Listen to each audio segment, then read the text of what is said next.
cover logistics. And now I will hand the mic over to our Virginia State Director, Locke Ogans, who will introduce herself and our speakers. Locke? Thank you, Judy, and hello, everyone. Thank you so much for joining us today. This is going to be a great webinar, and before we jump into this one, want to mention that our 14th webinar is going to take place on June the 9th, and we will be discussing a really groundbreaking, great project where we are partnering at the Nature Conservancy with Dominion Energy and Sun Tribe to install solar on formerly mined lands in Southwest Virginia. So please make a note of June 9th on your calendar for that one. But today, we're going to talk about how our government relations team pursues policy work that supports the on-the-ground science and conservation that we're doing at the Nature Conservancy. You know, policy is really important. It really provides the permanence that we need to achieve our conservation goals for the long term.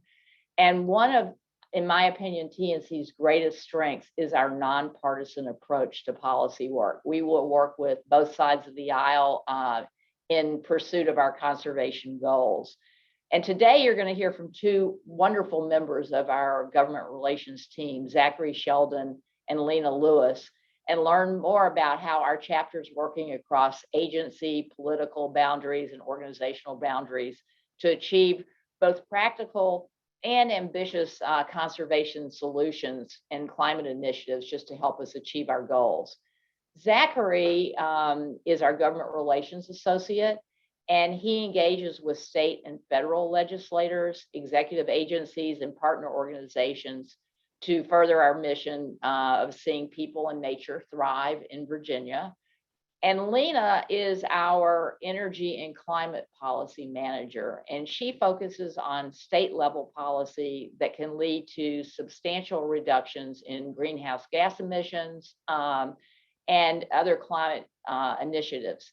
And Lena concentrates on two main areas. One is energy efficiency, which I'm sure she'll tell you more about why that is. And the other is vehicle electrification. So with that, I would like to toss it over to, I believe, Zachary, you're going first. And thank you all. I know you're going to enjoy this presentation. Thank you, Locke. And thank you, everyone, for joining us today. As Locke said, my name is Zachary Sheldon, and I'm the Government Relations Associate for the Virginia chapter of the Nature Conservancy. I've been with TNC for just under 4 years now, and I work out of our office in Richmond, Virginia. Before I get started, I did want to just give a quick overview of what today's presentation is going to cover. First, I'm going to talk about why the Nature Conservancy is involved in advocating on public policy. I'm then going to talk about what exactly I mean when I say advocacy, and a little details on the Nature Conservancy's approach to advocacy and how it may be a little different than other organizations you are familiar with. Finally, I'm going to provide an overview of some policy areas I've been working on recently before turning it over to Lena to give a deeper dive on some of our energy and climate policy work. And so why does the Nature Conservancy engage on public policy? Our mission is to conserve the lands and waters on which all life depends. And that's a pretty tall order. The scale of the problems we are tackling are just too big for us to solve alone. We're in the midst of both a biodiversity and a climate crisis. And so we need to be empowering our partners who are both governmental agencies and other conservation organizations if we want to work together to achieve a brighter future for our people and our planet. We're able to play an important role. Oops. Oh, well, I'll see that. The Nature Conservancy's role is that we're able to, due to our expertise with scientists on staff, as well as the conservation work we do across the globe, we can help guide public policy outcomes guide them in a way that will lead to the best conservation outcomes. So now what exactly do I mean when I say advocacy, and who exactly are we advocating to? It depends a lot on the issue and also our overall strategy for that issue. We will work with legislators, the governor's office, and agency officials such as the Department of Conservation and Recreation or the Department of Forestry. This picture here is actually from May 2019, I guess it was, is the opening of a trail extension on the Eastern Shore, part of a Rails to Trail project we've been working with. And there's both Senator Linwood Lewis and Delegate Robert Bloxham from that region there as part of the ceremony, showing it, and also our own Jill, Director of VCR, And this project is just showing kind of the economic development opportunities and also to doing outdoor recreation and the community impact it can have. So how our advocacy looks, it can depend a lot. We can have informal conversations. We could be sending official comments on pending regulations or legislations. We may be utilizing op-eds in newspapers to share our views of both the public as well as officials. And we also will write fact papers on issues to share with legislators and other partners. And one of the most important aspects of our advocacy is educating policymakers on the issue itself and what solutions are out there. For example, this is actually from my very first week with the Nature Conservancy, the summer of 2018. This is we took members of the Virginia Legislative Sportsmen's Caucus on a floating trip down the Clinch River in Southwest Virginia. While they were able to see firsthand the impact of our conservation work on the river, our staff were there to discuss both the economic outdoor recreation opportunities that were coming to the region that were being fueled by protecting the outdoors. And actually the floating trip was hosted in partnership with a local river outfitter there in Southwest Virginia. And then at the end of this floating trip, we then partnered with the Fish and Wildlife Service to actually have the legislators help release freshwater mussels into the river and learning more about the important roles that mussels play in filtering water for the river. There was no specific policy ask for this event. It was really just to educate legislators on the work we're doing, the importance of this region to Virginia. And since then, we've seen growing interest among the General Assembly support mussel restoration efforts across Virginia. Another brief example is that a few years back, my colleague Lena hosted a policy forum with partners across Virginia on clean energy opportunities in Virginia. And again, this brought in experts on clean energy into the same room as state legislators, and they were able to present on and educate the legislators on the opportunities and challenges of clean energy. Again, this wasn't a specific ask, it was just general knowledge building. This is actually just from a few weeks ago. We were partnering, and this was actually an event hosted by Virginia's Department of Wildlife Resources with US Senator Tim Kaine. But because we partner so closely with the wildlife resources, in particular in Southwest Virginia, we were a part of the event. And here you can see my colleague, Angela Watland with our Central Appalachians team, is talking to Senator Kaine about the importance of connecting resilient landscapes across the US. So this is, again, an education opportunity to show the work we're doing, educate legislators on the actual conservation impact we're doing. But while educating is important, there's often times that we need to weigh in on specific legislative proposals that are moving their way through Virginia's General Assembly. In some cases, we may even be working with legislators before the session to introduce legislation that we believe is necessary to advance our conservation goals. A few years back, we were working on legislation that would authorize the state of Virginia to be able to sell carbon credits generated by eelgrass restoration projects. We realized that there was nothing clear in the statute at the time on if Virginia could engage in that kind of market. And because we are doing eelgrass restoration projects on the Eastern Shore, we wanted to make sure Virginia was able to take advantage of any credits that are generated. We also monitor all legislation that is introduced during the session, and we weigh in to support or oppose proposals when we believe that they will have a positive or negative impact on conservation efforts in Virginia. We're working with a host of conservation partners across Virginia to find solutions to a lot of the sticky policy questions out there. The approach that the Nature Conservancy takes is different than some other environmental organizations you may be familiar with. And we're really focused on being non-confrontational, we're nonpartisan, and we take a big tent approach to our advocacy. We work with everyone at the table, and we're always looking to find science-based, solution-oriented results. I do really want to emphasize the nonpartisan approach. We don't donate money to any sort of election campaigns. We don't endorse candidates. We're strictly focused on finding practical solutions to the biggest threats facing our planets. So I'm going to go through just real quickly some of the issues that I in particular work on to give a little context to what I've been talking about. I'm going to start with an area that a lot of people may not initially think of when they think of environmental advocacy, and that's the work I do on the Virginia state budget. And I'm not going to go into the details of how the budget process works. I have an entirely separate presentation on that can get really down into the weeds, but I do want to highlight how important the budget is to so much of what people care about when they think about the outdoors. The state budget, it provides funding for state parks and trail work, adding lands to parks and natural area preserves. It hires the staff that do the stewardship in all these lands and state forest and all the maintenance and things people need to actually be able to utilize the outdoor resources we're protecting.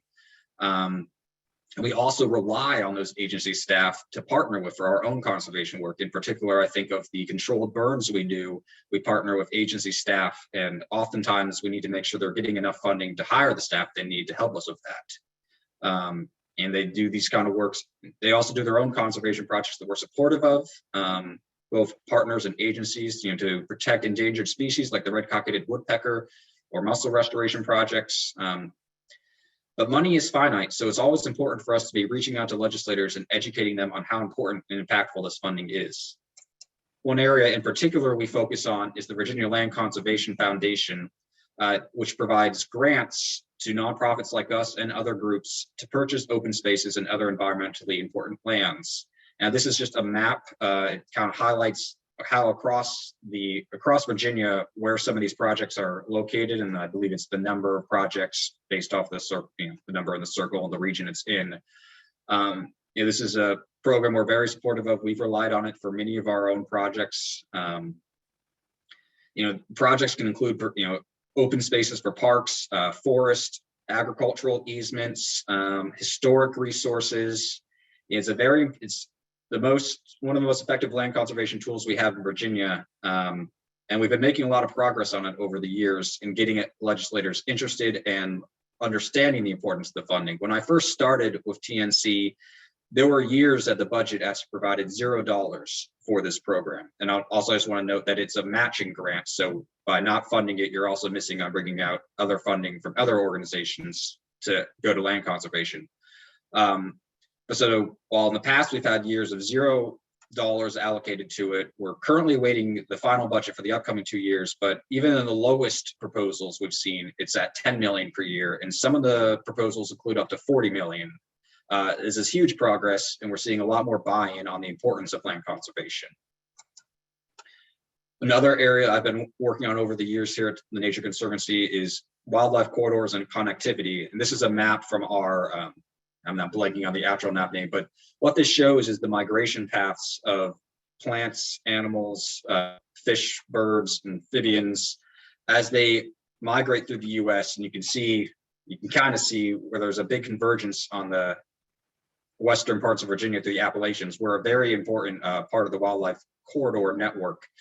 And as climate is changing, these wildlife, they're reacting to the changes in weather, the food availability and shelter, and they're shifting their ranges. And so we need to be protecting pathways to help ensure that they can adapt to these changes. And so recently, over the past few years, Virginia has passed legislation to create both a statewide wildlife corridor action plan, which will identify priority areas to protect or projects to help enhance connectivity. It's passed legislation requiring other state agencies to be using that resource in their statewide planning processes. And in the current budget, they're currently considering funding for specific corridor projects.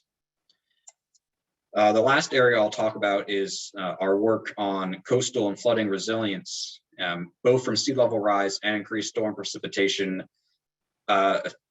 Last year, 2 years, as they've all melded together, Virginia created the Community Flood Preparedness Fund, which is used to help establish or help localities across Virginia implement projects, as well as create plans to increase the resilience. And the Nature Conservancy, we've been working with localities, particularly on the Eastern Shore, who lack the financial or staff capacity to implement plans, to actually be applying for this funding to create their own plans and to hire additional staff.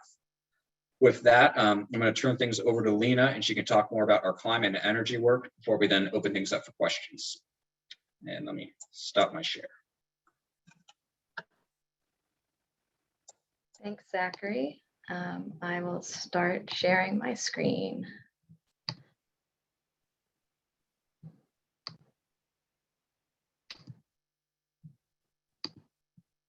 Okay. So in our climate and clean energy policy work, we started about 3.5 years ago when I began working at the Nature Conservancy, and that expanded our capacity to work in this area in our chapter. And we had the question of, well, what are we going to focus on? Because there's more work to be done than we could do. So to get you thinking about the answer to that question, I have a couple of quiz questions for you, which we will put up on the screen now. And I will read them out loud for those of you who may be joining us by phone or in case it's not showing up on Facebook. Question 1, what is the cleanest, cheapest form of energy for electricity? Is it natural gas, solar, wind, or energy efficiency? And the second question, what is the largest source of carbon dioxide pollution in Virginia? Is it industry, transportation, or electricity? So we'll give you a few more seconds and then we'll see the results.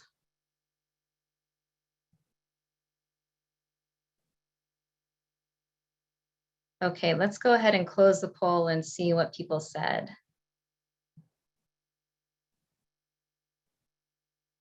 Okay, so for the first question, it looked like some people think solar and a lot of people think energy efficiency. And for the second question, some people think industry and most people think transportation and nobody thinks electricity. Okay, and let's close the poll. I think each of you have the ability to close the poll on your own screen when you're ready. All right, well, if you said for the first question, energy efficiency, you are correct. Energy efficiency reduces all the impacts on nature from the power sector. And when we say energy efficiency, we mean using technology to achieve the same or better performance while using less energy. So there's lots of examples of this: LED lights, heat pumps for both heating and cooling the air and also heating water, and good old-fashioned insulation in our attics and walls. Energy efficiency creates lots of local jobs that can't be outsourced. And of course, energy efficiency helps us save money on our electricity and gas bills. So energy efficiency is a win for nature and it's a win for the economy. And for both those reasons, we think it is a great thing to promote. And there's lots of ways that we can improve energy efficiency in Virginia. So when we were looking around at where was advocacy being done in Virginia, we saw a need for more conservation voices for energy efficiency. And so we do a lot of advocacy work for energy efficiency. For the next question, the largest source of carbon dioxide pollution is in fact the transportation sector. It produces almost half of the carbon emissions in Virginia, more than any other sector. So I have a feeling that these two quiz questions were more about how closely were you listening to Locke's introduction at the beginning. And I did not coordinate with her to tell her, don't tell people what I work on when she was writing her introductions. We'll have to coordinate better next time. But good job, everybody, on those, on your listening skills. So when we take a closer look at the emissions from the transportation sector, it's our light duty vehicles, our cars, our pickup trucks, and our SUVs that collectively are emitting more carbon pollution than all of our power plants in Virginia put together. So we need policies that reduce our personal vehicle miles traveled by giving us attractive, reliable alternatives through transit, through walking and biking, and really creating communities that allow us to get out of our cars. And we need policies that allow us to transition to electric vehicles more quickly than we would without them. And that's because electric vehicles emit indirectly about a third of the carbon pollution of a typical gas-powered vehicle. And again, when we looked at the work that conservation groups were already doing in Virginia, we saw a need for us to advocate for electric vehicles. So that's where we focus our climate action work. So those two areas of focus help define where we did our work in climate and clean energy action during the General Assembly that was January through March of this past year, or this current year rather. In the General Assembly, we focused on defending the Virginia's participation in the Regional Greenhouse Gas Initiative, which for short we call RGGI, as in a person's name. We focused on defending Virginia's participation in the Clean Car Standards, and we focused on passing the Fleet Optimization Bill. So I'll describe each of those a little bit for you. So RGGI, you may have been hearing about in the news recently. RGGI was established in 2009 as a cooperative between the states you see here in green, except for Virginia. Virginia was recently added. These states worked together to come up with a way to reduce carbon emissions from the power sector. And it's very popular in these states. It's been very successful in achieving its goal while keeping the economies of these states strong. So Virginia joined RGGI in 2021 based on legislation passed in 2020. And the way that RGGI works is it puts a cap on carbon emissions from the power sector. When a power plant emits a ton of carbon dioxide, it has to purchase an allowance from the states. And every year, the states put out fewer allowances. So over this decade, that will lower the carbon emissions from the power sector by 30%.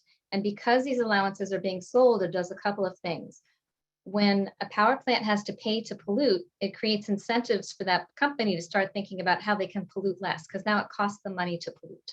And secondly, it generates revenue for the states. Now, each state and RGGI can decide how they want to spend that revenue. And through Virginia's legislation, Virginia is spending that revenue from RGGI in two ways.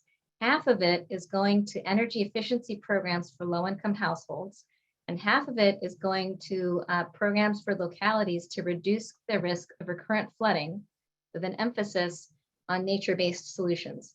So you can see there's lots of reasons why we at the Nature Conservancy like this program, and we want to keep Virginia in it.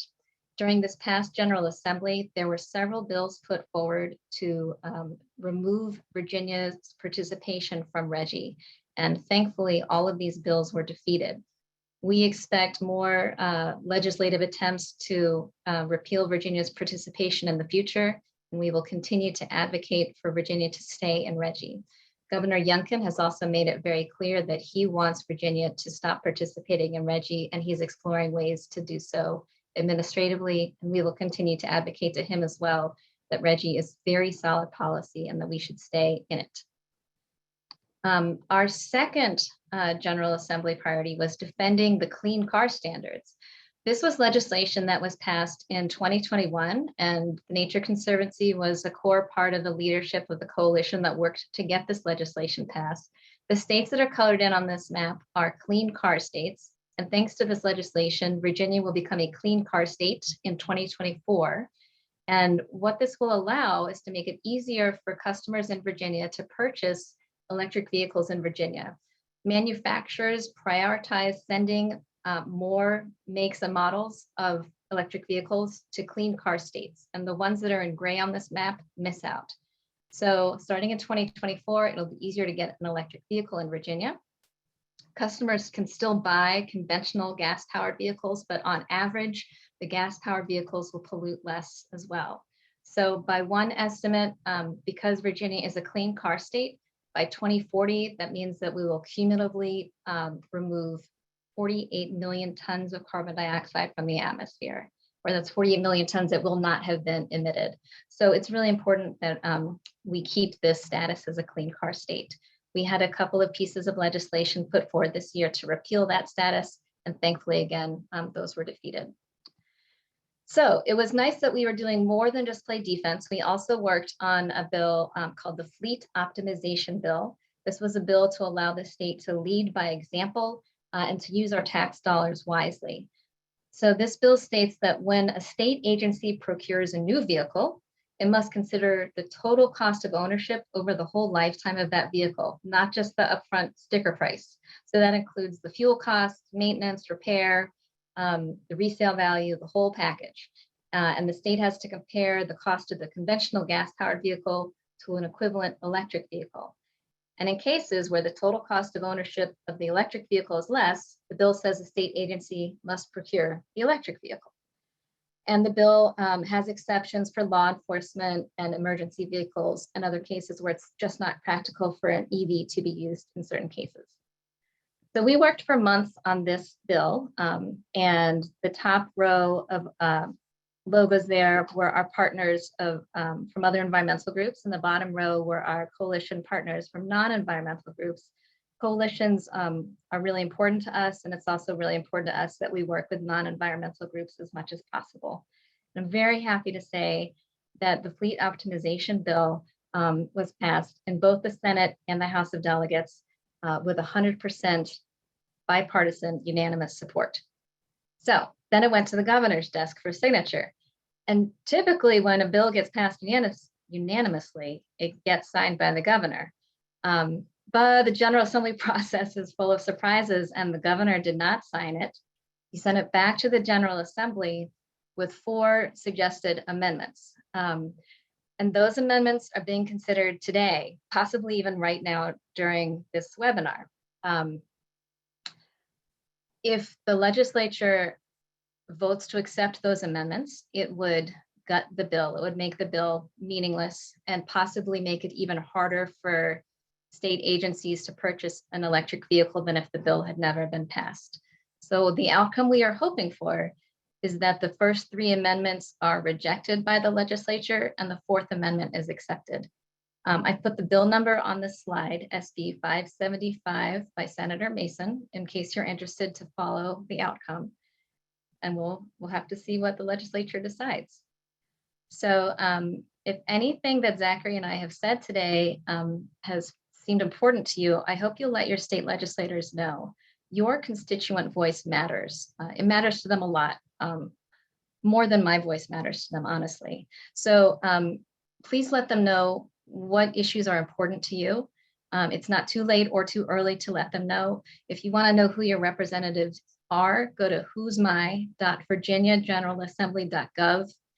And a really nice site for following state issues is vpap.org. That's Virginia Public Access Project. So that's the end of my presentation, and I will stop sharing my screen so we can answer any questions you have.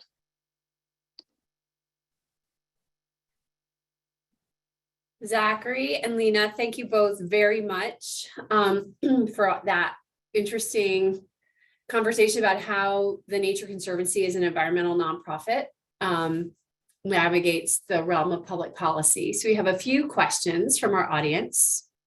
The first one I'm going to direct to you, Lena. How do you stay nonpartisan on climate change? Well, first, I would just say that climate change is nonpartisan. Just thinking of it as what does the science tell us? In many countries, climate change is a nonpartisan issue. It is, forces beyond the Nature Conservancy that have made it a partisan issue in this country. I think both parties have felt like they have something to gain by keeping it a partisan issue. So that being said, we are living in the reality of it being a partisan issue in this country. So I think it helps a lot, as Zachary said in his presentation, the fact that we do not donate money to campaigns, we do not endorse candidates. That helps a lot in terms of as we talk with legislators that they know that we haven't donated money to anybody. So that helps them recognize that we are nonpartisan. But also it's a matter of knowing who you're talking to and being realistic about what they're ready to talk about. There are some legislators who I know, if I go in and start using the word climate change, it's going to shut off future conversation with them right then and there. So I'm not necessarily going to talk about climate change. I'm going to talk with them about where we have common ground. So where we have common ground might be that we both like solar energy. We both like solar energy, but maybe for different reasons. They like it because it's innovative, it creates jobs, it creates a tax revenue for their county. There's common ground that we can talk about, and we can move forward in our conversations together because of that. Again, with electric vehicles, I don't personally care about cars much at all, but I work a lot to move electric vehicles forward because I care about nature, and that means I care about electric vehicles. So when I talk with legislators, sometimes I'll talk about like, hey, did you know that Ford is making an electric version of the F-150 truck? And then they're like, oh, well, that's an electric vehicle that I can drive. And now we're on common ground. So that's how I can have a nonpartisan conversation about climate change. Great. All right. Zachary, I think I'm gonna direct this question to you, although you can bounce it back to Lena if you prefer. About what % of the Virginia state budget goes to natural resource protection? Yeah, so it depends a little bit exactly on how you calculate things in, but in general, in Virginia, we spend less than 1% of our overall state budget on natural resource and environmental programs. And it lags behind our neighboring states. It's one of the lower percentages in the country, actually. So it's an area we've been working on for a while. We're seeing improvement. We've seen past administrations pledge, but then not actually follow through to increase to 2%. But what's amazing is that even with that small percent of the budget, how much great work we're able to get done in Virginia. And that's encouraging to me. And it also just shows how much potential we still have. We can get so much more done as we get legislators to understand that concept. That's great. And that actually makes a great segue. There's a couple of questions that are sort of similar in nature. One of them is, what do you do to get legislators interested in environmental issues? And another one is, how do you advocate to delegates who refuse to engage, but who are essential to the work that you are doing? And maybe I'd love to hear from both of you on that one. So who wants to tackle that first? I can start first. And I guess I'll start with the delegates who refuse to engage. And a big part of our work is also finding partners and finding that common ground and looking for new relationships any way we can. And so I talked about a bit our work with the Legislative Sportsmen's Caucus, and those are legislators who are interested in the outdoors. They like hunting and fishing, and we can work with partners there, such as there are groups like Ducks Unlimited who have similar conservation goals. It's finding that common ground that they maybe don't immediately think of us as a resource, but they're familiar with the other group, and slowly over time building a relationship just where they know where we sit on issues and they can come to us when we have questions. It is hard. I'll be frank, there are some legislators who just aren't interested in environmental issues. They have other higher priorities, and so it may be on a key committee, and it's just kind of over time showing up, talking to them. The non-confrontational aspect of our work, I think, is very important, because there are some legislators who may be interested in working on an issue, but they're used to certain advocates maybe being aggressive or not giving them the space to learn more about an issue. So knowing they can come to us with questions, or that we'll show up and we're going to talk about the issue, but we're not going to come out aggressively, I think opens up avenues over time. It can feel slow and frustrating at times, but I think it's just that kind of showing up there and meeting them where they are. And I'll real quickly also say meeting with their staff is important as well, just because a legislator may not be willing to engage. You can meet with their staff and build that relationship in a similar way. But Lena, I don't know if you have other thoughts. I'll start with what feels like the easier question of how do you get legislators interested in environmental issues? And I'm kind of thinking of three different categories. And one is, some legislators are already interested in environmental issues, but they don't know how to turn that interest into legislation. And so for them, I think we have the job of offering them policies that will turn what they care about and what their constituents care about into impact. And so what we do, and I guess what I think of it as the off season, every time, the months between March and January, as thinking about, okay, what can we do now that where we can design legislation that would result in better outcomes for the environment, and then present those to legislators who might want to sponsor that.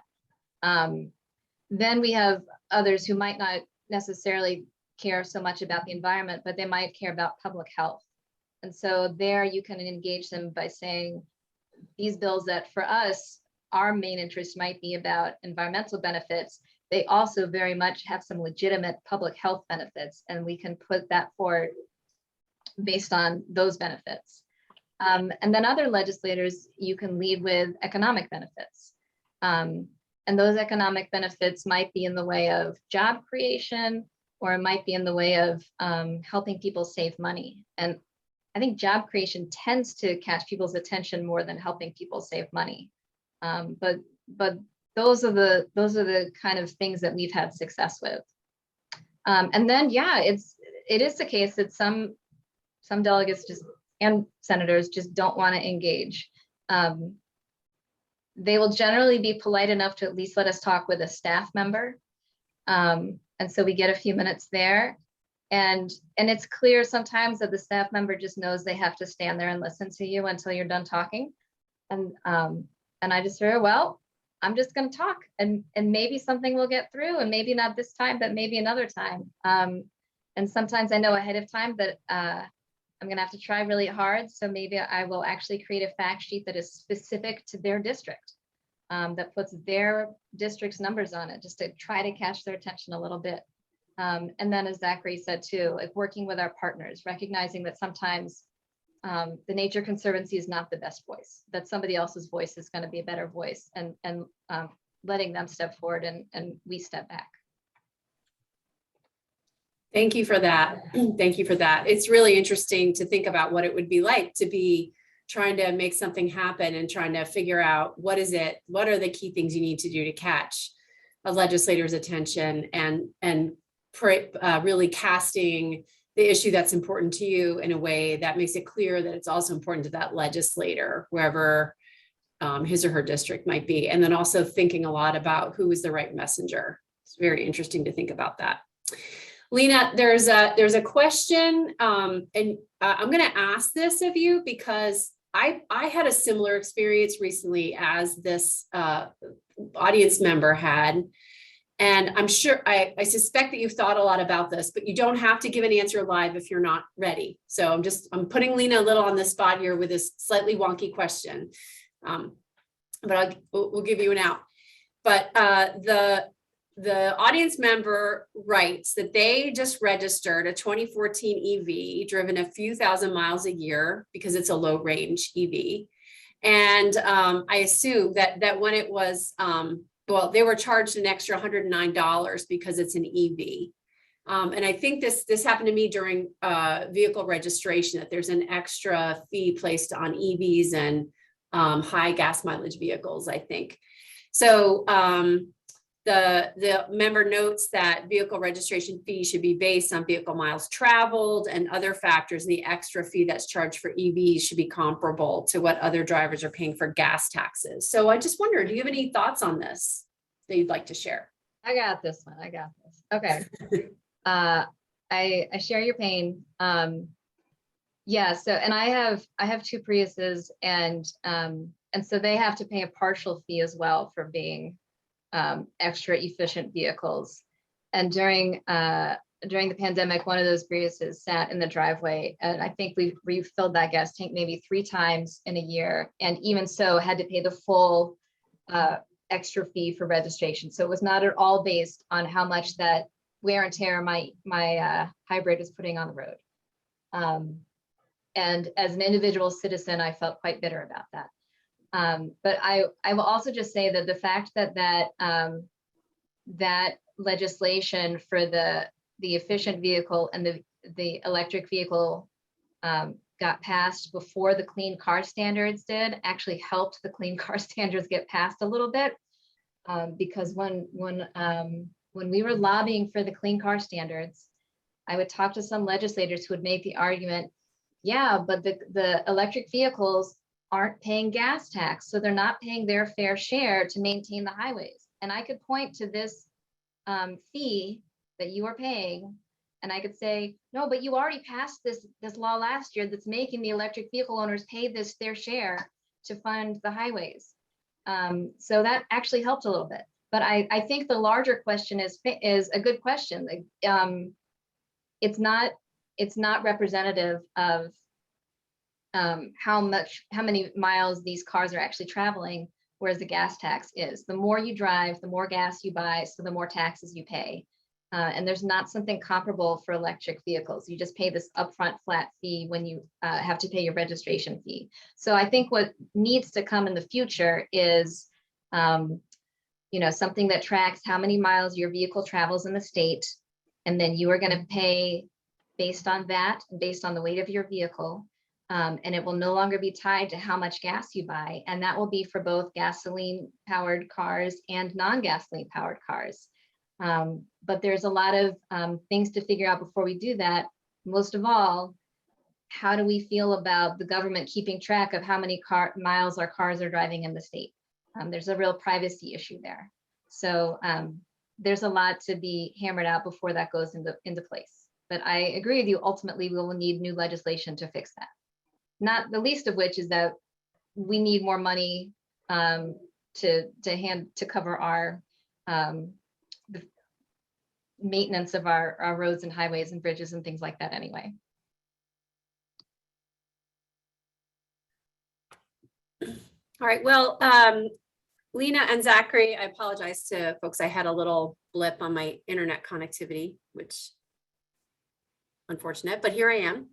So we have one final question, I think, from the audience, which is what can you talk about some positive trends you're seeing? Lena, you've been chatting a bit. Let's give you a moment for a break. Zachary, what are some positive trends you're seeing in terms of, well, I'll just leave that question wide open. Yeah, and so I'll start with, I touched on it a bit with the funding for the Virginia Land Conservation Foundation. Just over the years, I've been at the Nature Conservancy, seeing more support and higher levels of funding going towards that. But I'd stretch it out even broader, is that we're seeing more support for just funding of our natural resources, the importance of outdoor access. I think during the pandemic, we saw record-breaking amounts of people going to our parks, going to our natural areas, and legislators noticed that. They saw that, they've seen the overall demand. And so there's been legislation that's been introduced to examine finding a way to get dedicated funding for state parks in particular. There's interest in funding our outdoors at a higher level, and there has been since I've been working on these issues in Virginia, and just a greater appreciation for also the economic activities or development that outdoors can provide. We've seen in the budget proposals, we're still waiting for a final one. No matter, both proposals include a good amount of money for state trails and developing those across Virginia, both for biking, for walking, to help get that connectivity, get that access to the outdoors to more Virginians. It's really positive to me seeing how many members of the General Assembly are really understanding the importance of the outdoors to their constituents. That's awesome. Lena? I can see a couple of positive trends. I've been through 4 General Assemblies, so it's not a huge number, but I'd say one is that we continue to see that technology that is good for climate change trends to reduce greenhouse gas emissions is becoming more affordable. So it's nice when economic choices align with choices that are good for the environment. It's still not always the case, but trending in the right direction. And that makes good policy easier to get passed. And I think also I'm seeing trends in terms of conservative decision makers who maybe 4 years ago would have said climate change isn't happening. I think there's a trend more towards them saying, not that climate change isn't happening, but that the policies that we want to see to fight climate change are too expensive and they don't make a difference. And that's a really different argument. The answer is still no, they're not going to vote for it, but it's for a very different reason. So I call that a positive trend as well. Right. That's great. Well, while you were sharing these, another question came in. So I think we have time to tackle this one, but it's a big one. And Lena, this is definitely something that you and I have talked a lot around our renewable energy work. So the question is this: I recognize that partnering with companies like Dominion is essential to your work, but it seems impossible to ignore the monopolistic influence Dominion has over environmental and energy policy in the Commonwealth. Is there at least some sort of balanced discussion with the legislature on the effect Dominion has on the average citizen's ability to make clean energy choices, and on particularly rural Virginians' ability to make equitable choices about energy infrastructure? So Lena, I'm going to point that to you, and Zach, feel free to weigh in if you have thoughts. Yeah, and Judy, I would invite you, since you and I have talked about it, answer as well. Boy, there's a lot to that question. So I would say just generally, yeah, I mean, the last part of that question, the average citizen's ability to make clean energy choices has a lot to do with why I chose the line of work that I'm in, because I feel like, there's a lot that we can do as individuals to make choices in our own lifestyle that make a difference. But we are a part of a system, and that system we are in limits the efficacy of the choices we make. And I want policies that change the system so that when we make those choices, they have a bigger impact. So that, when we choose to buy an electric vehicle, it's running on even cleaner energy, for example, and the smaller choices as well. So, for the rural Virginians' ability to make equitable choices, a lot of that actually probably goes through the co-ops, because it's the electric co-ops that are running electricity in rural Virginia. But really, to the heart of your question, I recognize it's about Dominion, and they are a monopoly. And when you have a monopoly, they really need good regulatory oversight so that they make decisions that are in the public interest, because they don't have the kinds of checks and balances that a free market will naturally put on them. So the regulation needs to do it. And that's the job of the legislature. And we do play a role in talking to the legislature to make sure that those checks and balances are there and that they are improved. And the fact that we're also partnering with Dominion on things like solar on mined land, which is going to be a really great, here's my little plug, really great webinar for you to listen in on next time. That doesn't mean that we don't also talk to the legislature and to the SEC and to other parts of state government about making sure that that the checks and balances are not firmly in place. We can do both. And the fact that we partner with Dominion allows us to have conversations with them about them voluntarily doing things that we would not otherwise be in a position to have conversations about. Yeah, and I think two topics, and I don't know that we've cracked the nut entirely on either of these, but Lena, you spent a lot of time working on energy efficiency, and you talked about that today. That's obviously a tricky thing for a utility that makes its money by selling power, to have energy efficiency guidelines in place, because it means they're going to be selling less power. So this is definitely something that we have worked with Dominion and the legislature in order to get the policies that we have, and we continue to attempt to make progress on that. The other sticky thing that we're really aware of, or we see and it's not just Dominion, it's the overall model for the way that energy is generated and sold. That business model relies on centralized generation in order to pay for itself and to pay for the transmission infrastructure, et cetera. Whereas in many cases, what might be more of an advantage to municipalities or to individual landowners would be to have a distributed source of generation, like solar panels on roofs or smaller solar installations over parking areas and things like that. So we've definitely been thinking a lot about what are some smart ways to help create more incentives, more fewer disincentives towards the development of those distributed forms of energy. But we have not yet cracked the nut on that. But it goes to the heart of that question that you raised, which is a fair question by all means. Okay, I think that we are pretty close to the end of our time, and that we can thank our panelists for a job very, very well done.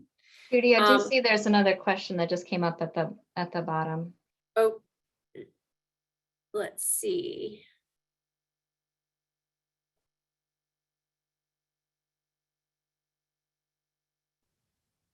Okay. So Zachary, I'm going to pop this question over to you. How might you participate in or guide a beginning coalition of environmental interest groups and organizations as they meet to begin to discuss matters that might be coming up? So the question is, are we willing to be a speaker, say if asked by the League of Women Voters at a forum to coalesce these groups in a county? Zachary, have we helped groups kind of come together in the past in your experience, or do you want to pop that question over to Lena?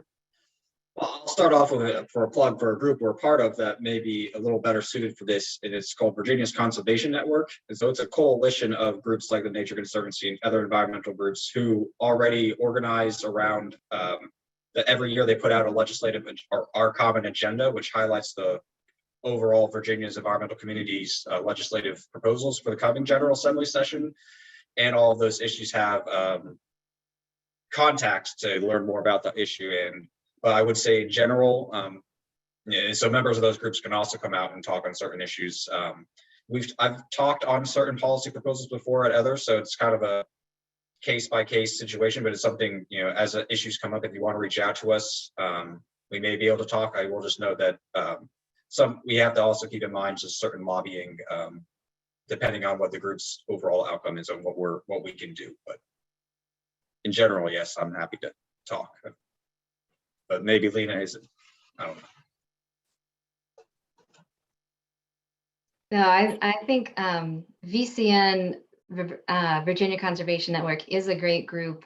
They are, I see the comment say, yes, they're statewide, but they also, this is their bread and butter, is helping to get groups like this going, even locally. They have a lot of very small groups that are members. So I would say definitely ask them if they have suggestions for how to help.